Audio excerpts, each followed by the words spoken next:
Hello everyone, welcome to another video tutorial. In this video, I will tell you about the incoming call problem in your device Realme 5, 5S and 5i.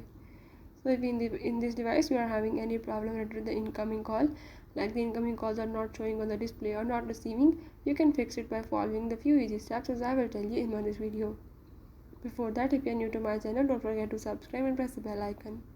Follow the steps and watch complete video and you will learn how you can fix the incoming call issue in your device. Let's watch it.